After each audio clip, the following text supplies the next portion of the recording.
അബാധപ്പനി. എന്ത് ചെയ്യാനാ മോളെ? നമ്മളെ കൊണ്ടേ പോകൂ.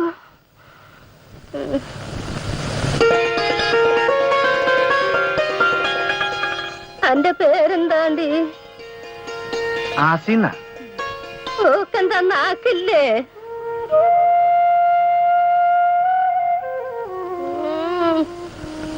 എന്താണ്ടാല് എന്റെ ആ വലിയ പെട്ടിയില് ഓളെ ചിരുതനാ പെരുത്തുണ്ടല്ല. ചാവാൻ കിടന്നാലും തള്ളട നാവടങ്ങൂല. നിനക്ക് വെക്കാനുള്ളമാനൊക്കെ അറിയില്ലേ? ഇതൊക്കെ മാറ്റിയിട്ട് എന്റെ മോളെ അടുക്കളയിലോട്ട് ചെല്ല്. കണ്ടില്ലേ തള്ളയുടെ ഒരു ഇരിപ്പ്? രാത്രിയിൽക്കുള്ള വല്ലതും വെച്ചുണ്ടാക്കാൻ നോക്ക്.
ഈ ആട് കൊള്ളാലോടി, ഇതിനൊക്കെ നല്ല രുചി.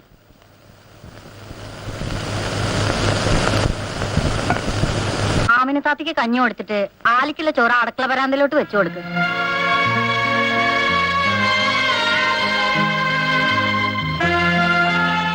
ഈ വല്ലം കഴിച്ചിട്ട് എന്റെ മുറിയിലോട്ട് വാ.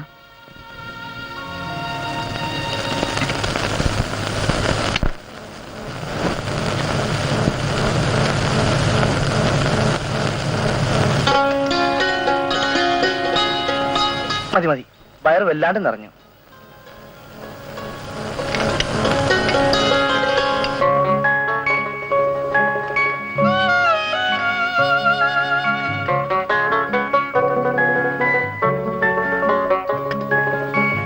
ഇപ്പൊ നമ്മളെ പറ്റിച്ചു.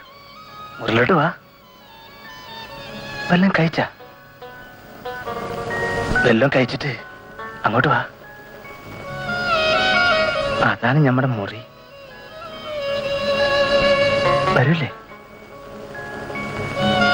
എന്താന്നും മിണ്ടാത്തെ? കാണിച്ചിട്ടാ?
ഇന്നൊക്കെ എന്ത് കല്യാണം!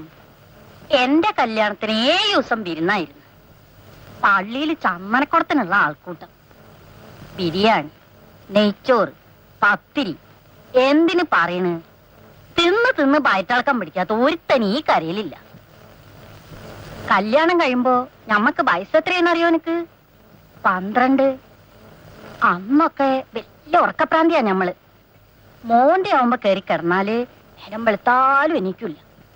ഉറക്കത്തിന്റെ ഇടയില് ആന വന്നു കുത്തിയാലും ഞമ്മ അറിയൂല.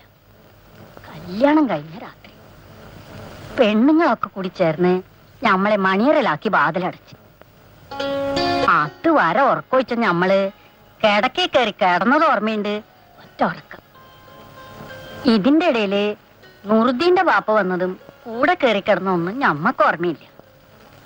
അന്നൊക്കെ മൂപ്പര് വല്ലാത്ത പഹേനായിരുന്നേ.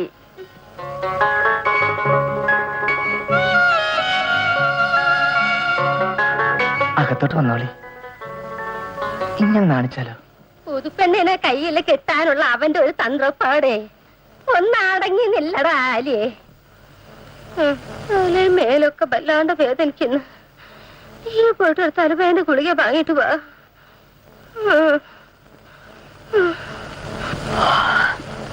എനിക്ക് ഉറക്കം വരുന്നു. നീ കിടക്കാൻ നോക്ക്. നീ എങ്ങോട്ടാ പോണ? ഇന്ന് നുറുദീന്റെ ബാപ്പ ഇവിടെ ഇല്ലാത്താണ്. എനിക്ക് ഒറ്റയ്ക്ക് കിടക്കാൻ പേടിയാ. ആമിനത്താത്തനെ വിളിച്ച് കിടത്താന്ന് വിചാരിച്ചാല് പഴച്ചയ്ക്ക് വാദപ്പനിയാ. പകരണ സൂക്കടാ. നീ ഇന്ന് രാത്രി ഇവിടെ കിടന്നോ?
ഇങ്ങനെ മിണ്ടാണ്ട് ഞമ്മളാണ് നിരാവത്ത് കോയിനൊഴിച്ചിട്ട് മതി. പെണ്ണിനെ കെട്ടാണ്ടാണ് ഉറക്കം വരണില്ല അല്ലേ? അതിനെന്താ മോ മഞ്ഞു കൊള്ളണ്ട. ആസേ താച്ചുമാനെ കൂടെ കിടന്നിക്കണ്. ഈ പോയി കിടന്നുറങ്ങാൻ നോക്ക്. എന്നോടല്ലേ പറഞ്ഞേ? ഞാനിപ്പോ താച്ചുമാനെ വിളിക്കും. പിന്നെ എന്റെ പാട് പങ്കപ്പാടാകും. ഈ മര്യാദക്ക് പൊയ്ക്കോ. മുത്തനാളെന്താ ശരിക്കും മണത്ത് വന്നേക്കണ് നമുക്ക്. നോർക്കാൻ പോയി എന്റെ പടച്ചോനെ.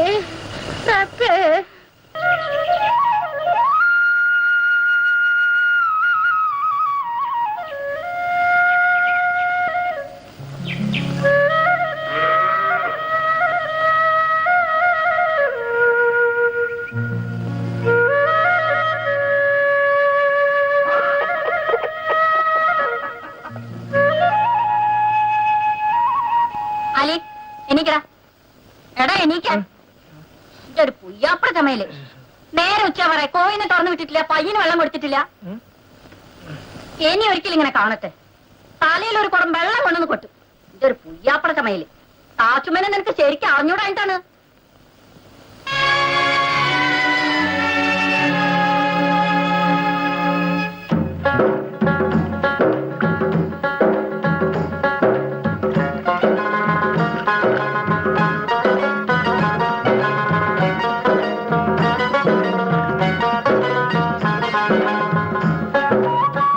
വയ്യന് നിനക്കും പഴക്കാണോ?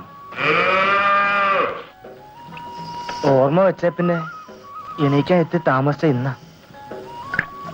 എന്നാലും മാമി ഇങ്ങനെ ചീത്ത പറഞ്ഞല്ലോ. ആ പോട്ടെ, നമ്മുടെ മാമിയല്ലേ. ഇതൊക്കെ ആസി കേട്ടോന്നാ പേടി. കേട്ടെങ്കിൽ വല്ലാത്ത കുറച്ചിലായി.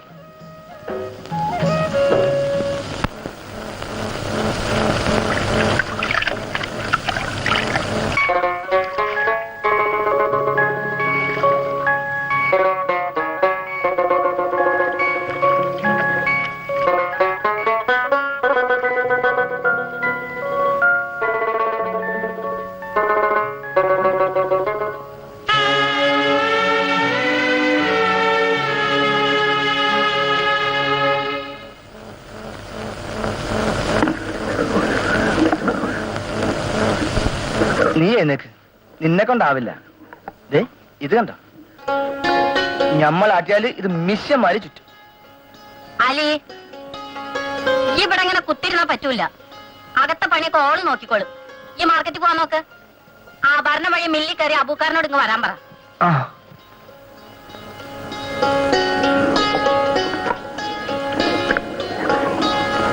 ഇന്നലെ രാത്രി മുഴുവൻ ഞമ്മൾ ഉറങ്ങിയിട്ടില്ല. വരും വരുമെന്ന് കാതോർത്തിരിക്കുകയായിരുന്നു. എന്നിട്ട് വന്നാലെന്നറിയോ, ആ പണ്ടാരക്കളത് യാമിനാത്താത്ത എനിക്ക് വന്ന ദേഷ്യത്തിന് അതിനെ കൊന്നുകളയാൻ തോന്നി. ഇന്നലെ രാത്രി നീ ഉറങ്ങിയോ?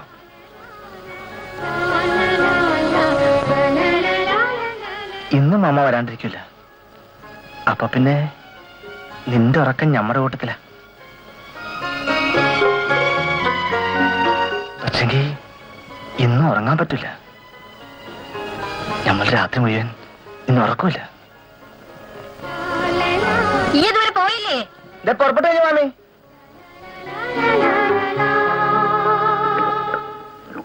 അകത്ത് 10 രൂപ അകത്ത്. ഇത് 5 പുറത്ത്. 10 അകത്ത് 5 പുറത്ത്. 10 രൂപ 5 പുറത്ത്. 10 ഇത് 5 പുറത്ത്. 5 പുറത്ത്. 10 രൂപ. എവിടെയാണല്ലോ കയറി പിടിക്കുന്നത്? അവിടുത്തെ പബ്ലിക് സ്ഥലത്ത് പണം വെച്ച് ചീട്ട് കളിയോ? ആരാടാ ഓടിപ്പോയത്? എന്റെ പൊന്നേമാൻ, എനിക്ക് അവരറിയില്ല. ഞാൻ അവരാദ്യമായിട്ട് ഇവിടെ കാണുന്നത്. എനിക്ക് ചീട്ടളി അറിയില്ല. ചീട്ടുകളി അറിയില്ല. നീ എന്ത് കുന്താണ് നോക്കി നിൽക്കുന്നത്? ഞാൻ ഇത് നോക്കിണ്ട നോക്കി.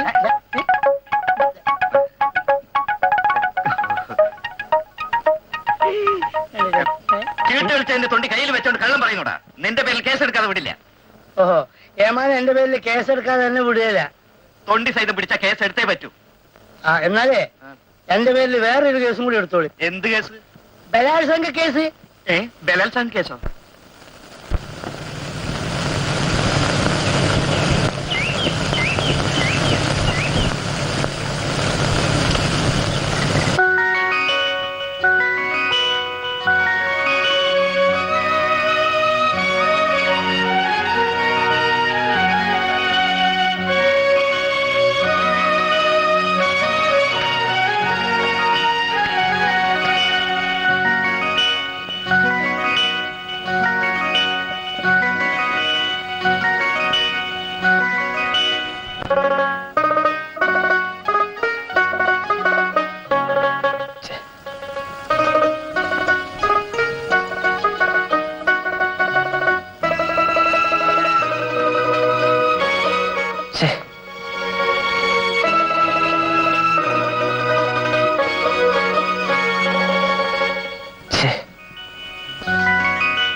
ഇത് ഫസ്റ്റായിട്ടുണ്ട്. അനക്കെന്താ പിരാന്താ? ആ ചോപ്പോളം നമ്മളെടുത്ത് 2 ദിവസം പോയിഞ്ഞോളി. ആളെ വക്കാറാക്കാൻ വന്നല്ലേ ഞമ്മള് വിചാരിച്ചേ.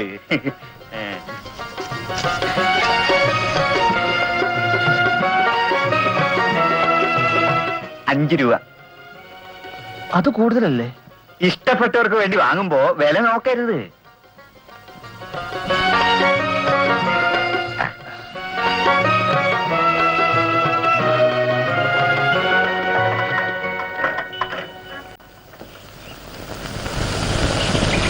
ഇന്ന് ഞാനൊരു വെട്ടുകൊട്ടു. നെയ്ച്ചോറ്, ബിരിയാണി, നിർത്തിപ്പൊരിച്ച കോഴി, കടത്തിപ്പൊരിച്ച മീന്, പത്തിരി. എന്തൊരു മണം! നല്ല നെയ്യ് കിടന്നിട്ട് മൊരിയുന്ന മസാലയുടെ മണം. ഞാനിന്ന് കോഴിക്കോട് പോകുന്നുണ്ട്. ഞാൻ ഇതുവരെ നിനക്കൊന്നും തന്നില്ലല്ലോ. ഇനി 2ആൾക്കും കൂടി ആയിക്കോട്ടെ. നല്ല കോഴിക്കോടൻ അലുവ. അയ്യോ, വിശന്ന് ജീവൻ പോണേ. ഒന്ന് വേഗം ചവിട്ട് വിട്, വട്ടി വിട്. ആ പോട്ടെ, സ്പീഡ് പോട്ടെ. വിശപ്പ് കഴിക്കാൻ വയ്യ. പോട്ടെ, റൈറ്റ്.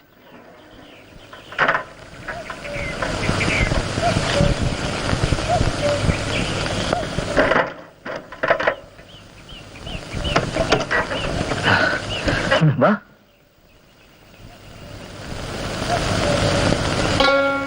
ഞമ്മക്ക് സ്വന്തം ഇക്കാനെക്കോട്ടാണ്. മൂപ്പർക്ക് പിന്നെ ജീവനാ. കല്യാണം ഒന്ന് കേട്ടപ്പോ തുടങ്ങിയതാ. നിന്നെ കാണാനുള്ള തിടുക്കം. കണ്ട് തൃപ്തിയായി.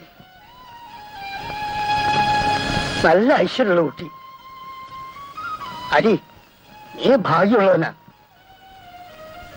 എല്ലാ യോഗത്തിലും വലുതാ മാലയോഗം. പക്ഷെ എന്റെ മുണ്ടക്കാട്ട ഭഗവതി, നല്ലത് വരുത്തണേ. മതി.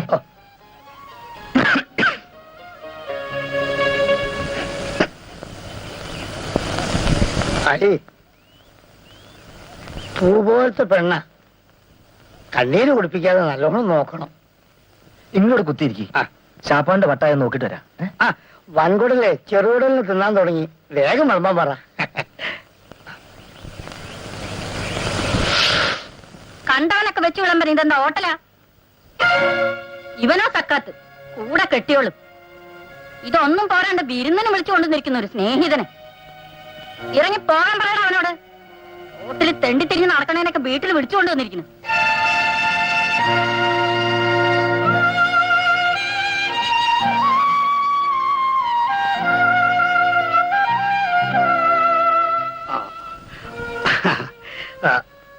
ഞാൻ പോണ്. എന്റെ പെണ്ണിനെ കണ്ടപ്പോ തന്നെ എന്റെ വയറ് നിറച്ചു. ഇങ്ങോട്ട് നോക്ക്. എടാ, ഇത് ഞാൻ ചുമ്മാ പറയുന്നല്ല, മനസ്സ് തട്ടി സന്തോഷമായിട്ട് പറയുന്നതാ. ഇനി നിന്റെ കോഴിയും പത്തിരിയൊന്നും ഈ വയറ്റിന് അകത്തേച്ചിട്ടില്ല. നോക്ക്, എന്നെ ചൊല്ലി നീ വിഷമിക്കരുത്.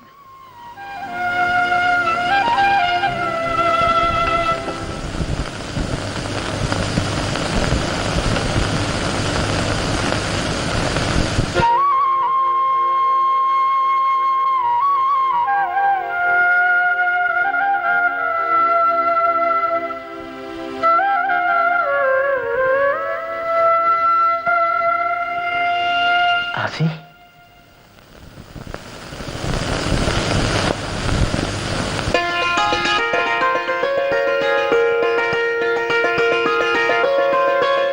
ഇങ്ങനെ നാണിച്ചാലോ?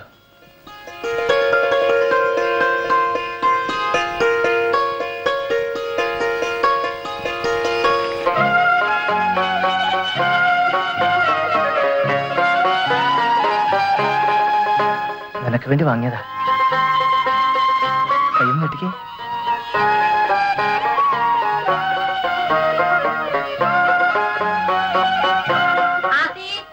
ഒരു ഗ്ലാസ് വെള്ളം എടുത്തോണ്ട് വാ.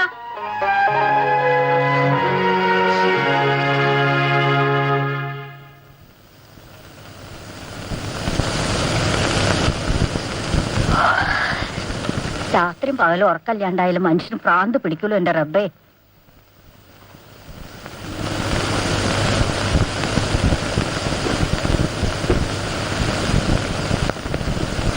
കയ്യും കാലും കഴിച്ച് വിട്ടുപോണ പോലെ. ആമിനാന്റെ വാദപ്പനി ഞമക്കും പകർന്നു എന്നാ തോന്നുന്നു. എന്റെ മോളെ ഈ കാലം ഒന്ന് തിരുമിക്കേ.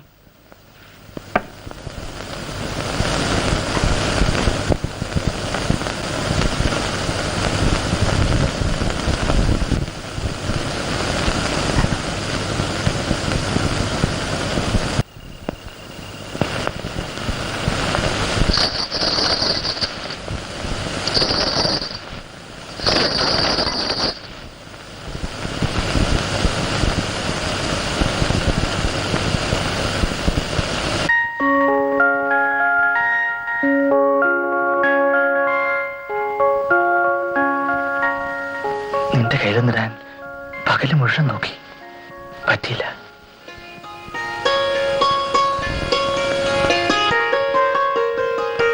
എന്റെ പതിരിങ്ങളെ,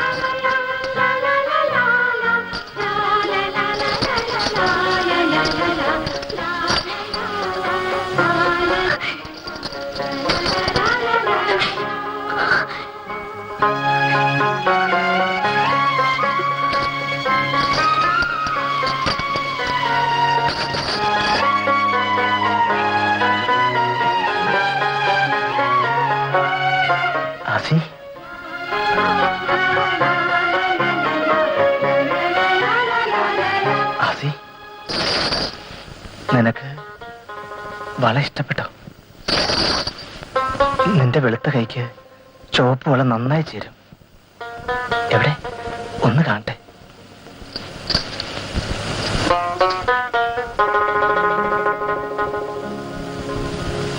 ആസിക്കെന്നെ ഇഷ്ടായോ? എന്താ ഒന്നും മിണ്ടാത്തത്? ഇഷ്ടപ്പെട്ടെന്നോ ഇല്ലെന്നോ? കേൾക്കാൻ കൊതിയായിട്ടല്ലേ? എന്നിഷ്ടായോ? പേരെത്തിഷ്ടാണോ?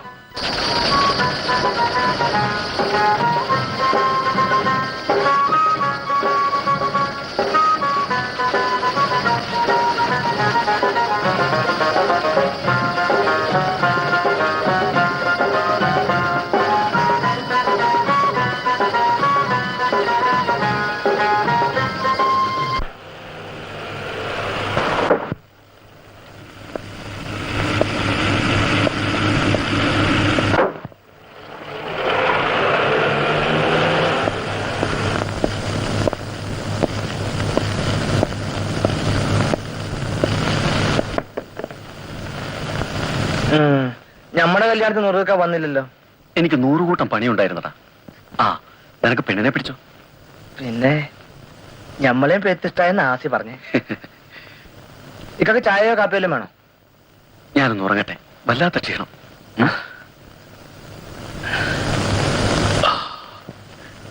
നൂറുദീന്റെ മാതിരി ഒരു ആൺകുട്ടി ഇന്ന് നാട്ടിലില്ല. ഓന്റെ ഒരു നടത്തോ തലയെടുപ്പും കണ്ടാലേ ആര് കുതിച്ചു പോകും.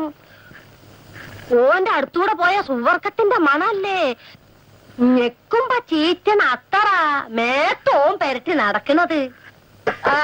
തേ നിക്കണ ഒരുത്തൻ തീയാ പ്ലാനോലെ അടുത്ത് വന്നാലേ കോയിന്റെ പയ്യന്റെ ചൂര. എന്റെ ഒരു യോഗം. മോനെ ആലി, ഓ, നീ പള്ളി ചെന്ന് മുസ്ലിയരുടെ ഏഷ കഴിഞ്ഞ് ഒന്ന് ഇവിടത്തോളം വരാൻ പറ. ഇന്ന് വെള്ളിയാഴ്ച നല്ല ദിവസമായിട്ട് രാത്രി പോദിക്കണം. എന്റെ മോൻ വെക്കം പോയിട്ട് വാ.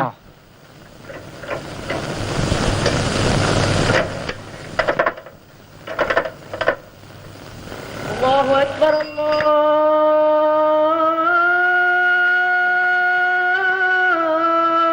അല്ലാഹു അക്ബർ, അല്ലാഹു അക്ബർ,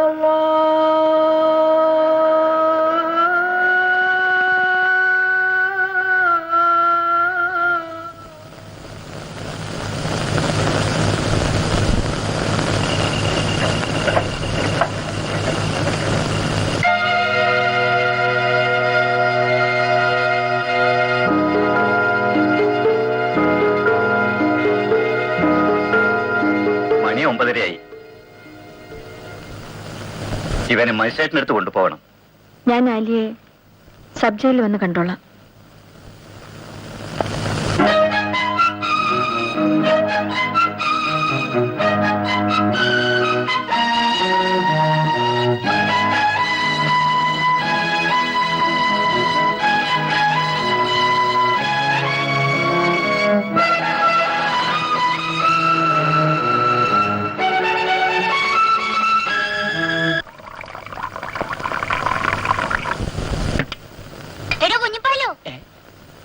കുഞ്ഞിപ്പാലു എടോ കുഞ്ഞിപ്പാല് 2 പാലും വെള്ളം.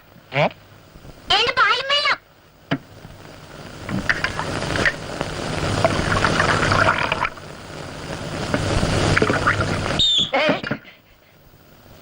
നിന്റെ അമ്മയുടെ വിസില് മനുഷ്യൻ ഞെട്ടി ഞെട്ടെന്തുവാ?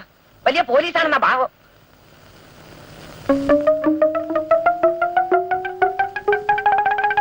പോലീസ് തന്നെ. കഴിവറമനെ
ഈ മൂക്ക് റൗഡികളുടെ കേന്ദ്രമായിരുന്നു. ഇപ്പൊ ഈച്ചുണ്ടോ നോക്കി.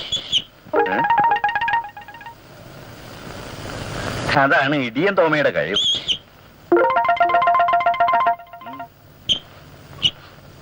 നീ എവിടെ നിൽക്ക്? എന്റെ ഭാര്യ വിസിലടിക്കുന്നു.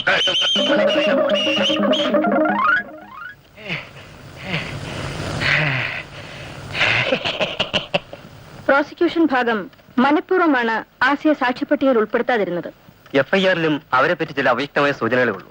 ഒരു വലിയ ഗൂഢാലോചന ഇതിന്റെ പിന്നിലുണ്ട്. മോഷണത്തിനിടയിൽ നടന്ന കൊലപാതകമാണ് ഇതെന്ന പോലീസ് ഭാഗം വാദത്തിന് ഏറ്റവും ദോഷം ചെയ്തേക്കാവുന്ന ഒരു സാക്ഷിയെ ഒഴിവാക്കുകയായിരുന്നു അവരുടെ ലക്ഷ്യം. ഒരു സ്പെഷ്യൽ കേസ് നിലയിൽ നമുക്കവരെ വിസ്തരിക്കാമെന്ന് വെച്ചാൽ അവരുടെ അഡ്രസ്സും കയ്യിലില്ല. അത് ഞാൻ തേടിപ്പിടിച്ചിട്ടുണ്ട്. ആലി എന്നോട് പറഞ്ഞതനുസരിച്ചുള്ള യഥാർത്ഥ സംഭവങ്ങൾ തെളിയിക്കാൻ ആസിയെ വിസ്തരിച്ചേ പറ്റൂ. ഞാനവളെ നേരിട്ടൊന്ന് കാണാൻ പോവുകയാണ്. ഈ കേസിനോട് നീ കാട്ടുന്ന താല്പര്യം എനിക്ക് മനസ്സിലാക്കാൻ പറ്റുന്നില്ല. അതും സ്വന്തം കയ്യിൽ നിന്ന് പണം ചെലവാക്കി. നൂറുദ്ദീൻ നല്ലവനായിരുന്നു എന്ന് ഈ നാട്ടുകാർക്കൊക്കെ അറിയാം. A good public relations effort. നാട്ടുകാരുടെ കണ്ണിൽ മണ്ണിടാൻ എളുപ്പമാണ്. അതിന് ഏറ്റവും വലിയൊരു ഉദാഹരണമാണല്ലോ നമ്മുടെ നാട്ടിലെ രാഷ്ട്രീയം. Come to the point. ആദർശത്തിന്റെ പേരിൽ സ്വന്തം കരിയർ നശിപ്പിക്കരുത്. ഈ കേസ് എടുത്ത് നടത്തുന്നതിന്റെ പേരിൽ നമ്മുടെ സമുദായത്തിലെ പല ഉന്നതന്മാരെയും നീ വെറുപ്പിച്ചിരിക്കുകയാണ്. അവരിൽ പലരും പണക്കാരായ നമ്മുടെ കക്ഷികളുമാണ്. പണം പണം അപ്പം കൊണ്ട് മാത്രമല്ല മനുഷ്യൻ ജീവിക്കുന്നത്. ആ, ഇന്ന് ഹിയറിംഗ് ഉള്ള 2 കേസുകൾക്കും അവധിക്ക് അപേക്ഷ കൊടുക്കണം. ഞാൻ ആസിയെ കണ്ടിട്ട് വരാം. ശരി. അല്ല, മാമ പിണങ്ങി. തർക്കത്തിൽ തോക്കാൻ ഞാൻ പഠിച്ചിട്ടില്ല. നീ വലിയ വക്കീലല്ലേ? പിന്നെ നിന്റെ ബാപ്പയ്ക്ക് ഞാൻ എന്ത് മറുപടി എഴുതണം? നല്ല ആലോചനയാണ് അത്രേ. ചെറുക്കൻ ഡോക്ടറാ, പ്രായം കൊണ്ടും ചേരും. നീ വാശി പിടിക്കരുത്. ഇല്ല മാമ, ഇത് നടക്കില്ല. ഇതിന് ഉത്തരം ഞാൻ പലപ്പോഴും പറഞ്ഞു കഴിഞ്ഞല്ലേ. എന്നെ നിർബന്ധിക്കരുത്. മോൾ എന്ത് പറഞ്ഞാലും ഇത് പറയാൻ നമ്മൾ ആശിനെ വിടൂല. ഇക്കാര്യത്തിലൊരു തീരുമാനമെടുക്കേണ്ടത് ആസിയല്ലേ? നിക്കാഹ് വെച്ച സ്വന്തം ഭർത്താവിനെ രക്ഷിക്കേണ്ടത് ഒരു ഭാര്യയുടെ കടമയല്ലേ? മോൾ ആ കുട്ടീന്റെ മുഖത്തേക്ക് നോക്കി. എനിക്കറിയാൻ കണ്ണീരില്ല.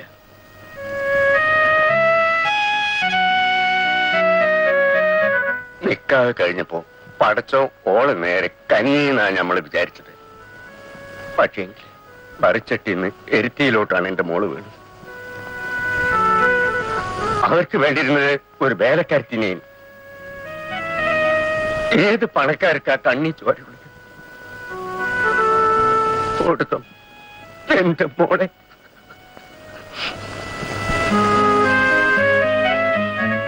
ആരോ ചെയ്ത തെറ്റിന് ആലിയെ ശിക്ഷിക്കരുത്. അവനൊരു പാവമാണ്. ഏറെ പാവായി. ഒരു പെണ്ണിനെ പലത്താനുള്ള ത്രാണി ഇല്ലാത്തവനായിപ്പോയി. ആ, ഇനി അതിനെപ്പറ്റിയൊക്കെ പറഞ്ഞിട്ട് എന്താ ഫലം? ഒരു കെട്ട കെനാവായി നമ്മളതൊക്കെ മറന്നേക്കണം. നിങ്ങൾക്ക് മറക്കാം, ആസിക്കത് കഴിയുമോ?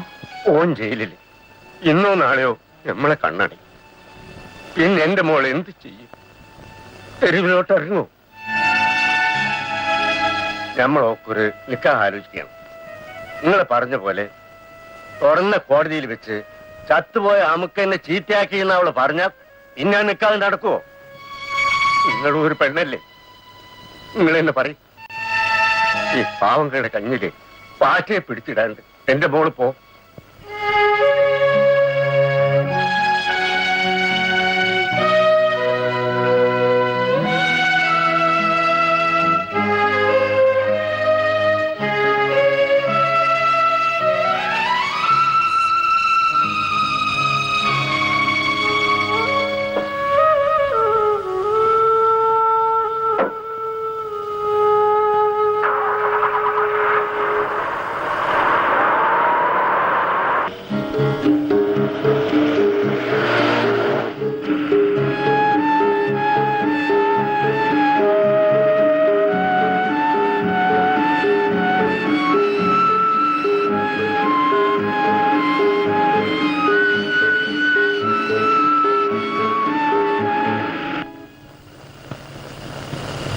സാവിത്രി, എന്താ? ആ അച്ചാർ ഇങ്ങോട്ട് എടുക്ക്. അത് തീർന്നു. എന്നാ 2 പച്ചമുളക് എടുക്ക്.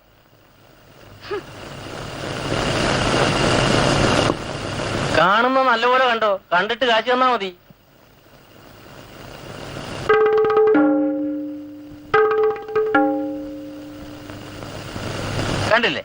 കാശെടുത്ത്. ഈ ഓളര കാശിന് ഇതുപോലെ എണ്ണത്തിന് സ്വപ്നം കാണാൻ കിട്ടുവോ? സുഖിച്ചോ ഭാഗ്യവാന്മാർ. ഞാൻ പുറത്തോട്ടൊന്ന് പോവുക. എന്തെങ്കിലും കുരുത്തക്കേട് കാണിച്ച് എലിയാ ഓടി. എനിക്കിന്ന് തീരെ വയ്യ. അവന്മാരെ വിളിച്ചോണ്ട് പോ. വാക്ക് പറഞ്ഞ് കാശും പറ്റി. വാക്ക് പറഞ്ഞാ വാക്ക. നിന്റെ അടവൊക്കെ അറിയാടി. കാലൻ, ഇതിലും ഭേദം എന്നെ കൊന്ന് പച്ചക്കങ്ങ് തിന്ന. സൂക്കേട് പിടിച്ച കൂടെ അടങ്ങി ഒതുങ്ങി കിടക്കാൻ യോഗമുണ്ടോ? ഇതും കഴിഞ്ഞ് ചുണ്ടുകൂടി കിടന്നു. പരാതി കേൾപ്പിച്ച വാസുവിന്റെ തനി നിറഞ്ഞു കാണും.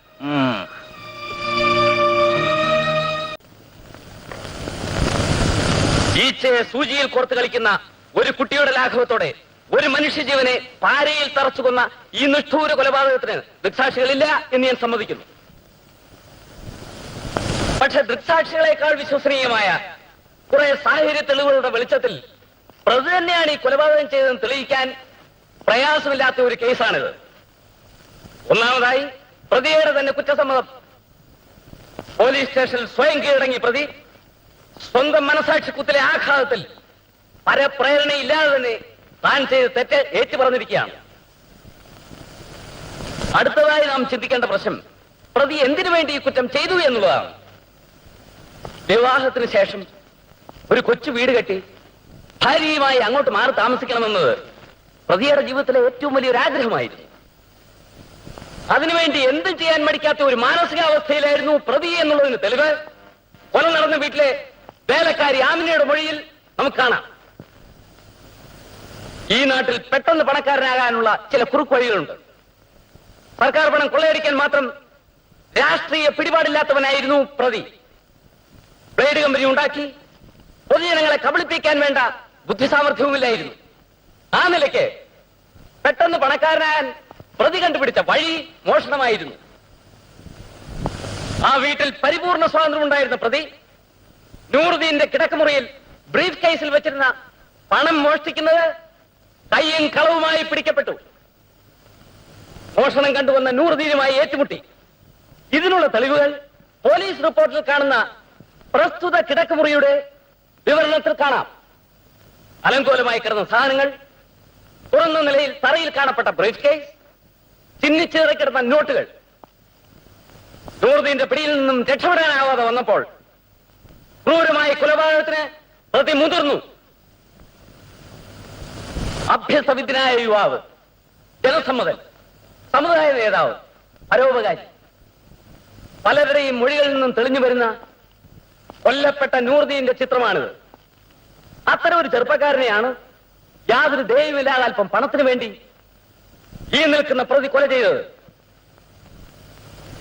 ബഹുമാനപ്പെട്ട കോടതിയുടെ ദയക്ക് തീരെ അർഹനല്ലാത്ത ഈ നിൽക്കുന്ന പ്രതിയുടെ മേൽ ചുമത്തപ്പെട്ട ഇന്ത്യൻ ശിക്ഷാ നിയമം 302, 304 എന്നീ വകുപ്പുകൾ അനുസരിച്ച് നിയമം അനുശാസിക്കുന്ന ഏറ്റവും കടുത്ത ശിക്ഷ തന്നെ നൽകണമെന്ന അപേക്ഷയോടെ ഈ കുറ്റപത്രം സമാഹരിക്കട്ടെ.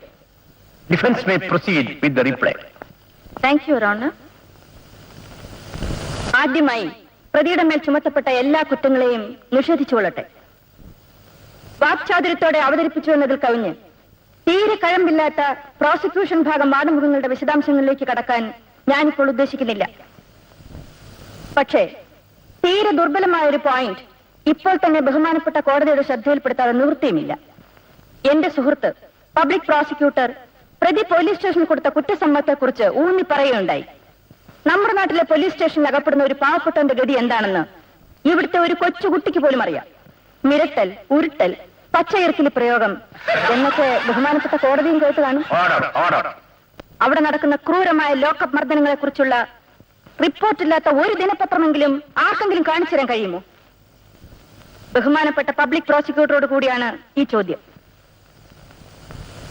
കാലന്റെ കൊലേറ എന്ന് വിശേഷിക്കപ്പെടുന്ന അത്തരമൊരു ലോക്കപ്പിൽ ഒരു രാത്രി കഴിയേണ്ടി വന്നാൽ ബഹുമാനപ്പെട്ട കോടതി വരെ ചെയ്യാത്ത കുറ്റം ഏറ്റെടുത്ത് കുറ്റസമ്മതം നടത്തുമെന്ന് എനിക്ക് ഉറപ്പുണ്ട്. Objection, your honour. ഇത് കോർട്ടലക്ഷ്യമാണ്. കോടതിയെ അലക്ഷ്യപ്പെടുത്തണമെന്ന ഉദ്ദേശത്തോടെ അല്ല ഞാനിത് പറഞ്ഞത്. നമ്മുടെ പോലീസ് സ്റ്റേഷനിൽ ഇറങ്ങിറുന്ന ഇത്തരം കുറ്റസമ്മതങ്ങൾക്ക് അതെഴുതുന്ന കടലാസിന്റെ വില പോലും ഇല്ല എന്ന് സ്ഥാപിക്കുവാൻ ഒരു ഉദാഹരണം പറഞ്ഞു എന്നേ ഉള്ളൂ. Objection overruled. Thank you, your honour. ഈ കേസിലെ പ്രതിയുടെ കുറ്റസമ്മതം ലോക്കപ്പ് മർദ്ദനത്തിന്റെ കാഠിന്യത്തെ കാണിക്കുന്നു എന്നല്ലാതെ പ്രതി ചെയ്ത കുറ്റത്തിന് ഒരു തെളിവല്ല തന്നെ. പ്രത്യേകിച്ചും കൊല്ലപ്പെട്ട വ്യക്തി പണക്കാരനാകുമ്പോൾ അയാളുടെ ബന്ധുക്കൾ കാണേണ്ടവരെ വേണ്ട വിധത്തിൽ കണ്ടു എന്നേ ഈ കുറ്റസമ്മതത്തിന് അർത്ഥമുള്ളൂ.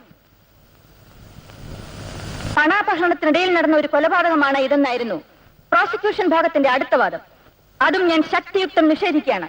ഇതൊരു കൊലപാതകമല്ല, അപകട മരണമായിരുന്നു എന്ന് ഞാൻ വ്യക്തമാക്കട്ടെ.